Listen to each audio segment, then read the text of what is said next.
Hi all. ഇനി നമ്മൾ next നോക്കാൻ പോകുന്നത് മൊഡ്യൂൾ 1-ലെ ഫസ്റ്റ് പ്രോബ്ലം ആണ്. അപ്പോൾ നമുക്ക് പ്രോബ്ലം തന്നിട്ടുണ്ട്, find the fundamental period T of the following signals. അപ്പോൾ നമുക്ക് കുറച്ച് സിഗ്നൽസ് തന്നിട്ടുണ്ട്. അപ്പോൾ ഈ സിഗ്നൽസിൻ്റെ ഒക്കെ പീരീഡ് കണ്ടുപിടിക്കണം, ക്യാപിറ്റൽ ടി.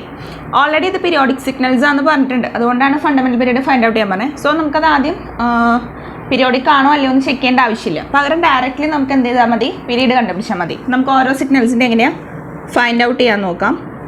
അപ്പോൾ first one X of T തന്നിട്ടുണ്ട്. എല്ലാം കണ്ടിന്യൂസ് ടൈം സിഗ്നൽസ് ആണ്. J(e⁻⁵ എന്നാണ് എക്സ് ഓഫ് ടി തന്നിരിക്കുന്നത്. ഇവിടെ ടിയുടെ കോഎഫിഷ്യൻറ്റിനെയാണ് നമ്മൾ എടുക്കേണ്ടത്. നമുക്ക് പീരീഡ് ടി കാണാനുള്ള ഇക്വേഷൻ എന്ന് പറയുന്നത് കഴിഞ്ഞ ക്ലാസ്സിൽ കഴിഞ്ഞ വീഡിയോയിൽ ഓൾറെഡി ഡിസ്കസ് ചെയ്തിട്ടുണ്ടായിരുന്നു.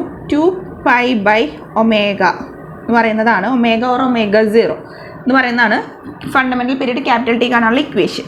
ഇതിൽ ഒമേഗ എന്ന് പറയുന്നത് എപ്പോഴും എന്തായിരിക്കും, സ്മോൾ ടിയുടെ കോഎഫിഷ്യൻ്റ് ആയിരിക്കും ഒമേഗ. അങ്ങനെയാണെങ്കിൽ നമുക്ക് സബ്സ്റ്റിറ്റ്യൂട്ട് ചെയ്യാം. 2π/5, അതായത് 2/5 എന്ന് പറഞ്ഞാൽ 0.45 സെക്കൻഡ്സ്. ഇതാണ് ഫണ്ടമെന്റൽ പീരീഡ്. ഇതേപോലെ നമുക്ക് ഓരോന്നിൻ്റെയും കണ്ടുപിടിക്കണം. സെക്കൻഡ് വൺ എന്ന് പറയുന്നത് x of t equal to sine 50πt. അങ്ങനെയാണെങ്കിൽ ക്യാപിറ്റൽ ടി കാണാനുള്ള ഇക്വേഷൻ 2π/ ഒമേഗയുടെ സ്ഥാനത്ത് എന്ത് വരും, ഒമേഗ നോട്ടിൻ്റെ സ്ഥാനത്ത് ടിയുടെ കോഎഫിഷ്യൻ്റ് അതായത് 50π സബ്സ്റ്റിറ്റ്യൂട്ട് ചെയ്യാം. പൈയും പൈയും ക്യാൻസൽ ആവും. 1/25 സെക്കൻഡ്സ് എന്ന് കിട്ടും.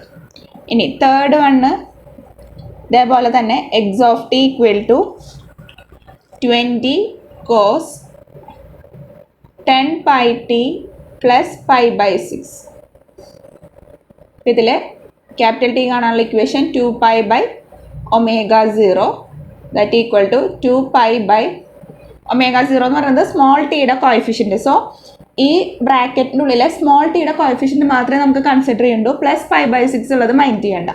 നമുക്ക് 2π/10π എന്ന് കിട്ടും. പൈയും പൈയും ക്യാൻസൽ ആവും. 2/10 എന്ന് പറഞ്ഞാൽ 1/5 സെക്കൻഡ്സ് എന്ന് കിട്ടും.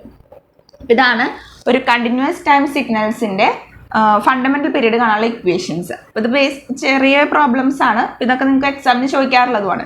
അപ്പോൾ ഇങ്ങനെയാണ് ഫണ്ടമെന്റൽ പീരീഡ് കണ്ടുപിടിക്കേണ്ടത്. അപ്പോൾ ഇത് നമ്മൾ ചെയ്തത് കണ്ടിന്യൂസ് ടൈമിൻ്റെ ആണ്. ഇതുപോലെ തന്നെ ആരുണ്ട്, ഡിസ്ക്രീറ്റ് ടൈം സിഗ്നൽസും ഉണ്ട്. അപ്പോൾ ഈ രണ്ട് സിഗ്നൽസ് നിങ്ങൾക്ക് മാറി മാറി ചോദിക്കും. അപ്പോൾ നിങ്ങൾക്ക് ആദ്യം കണ്ടിന്യൂസ് ടൈമിൽ ചെയ്യാം, പിന്നെ ഡിസ്ക്രീറ്റ് ടൈമിൽ ചെയ്യാം. അപ്പോൾ ഇതെല്ലാവർക്കും മനസ്സിലായി കാണുമെന്ന് വിചാരിക്കുന്നു. പിന്നെ നമുക്ക് ഇതിൻ്റെ വേറെ ടൈപ്പ് പ്രോബ്ലംസ് നോക്കാം.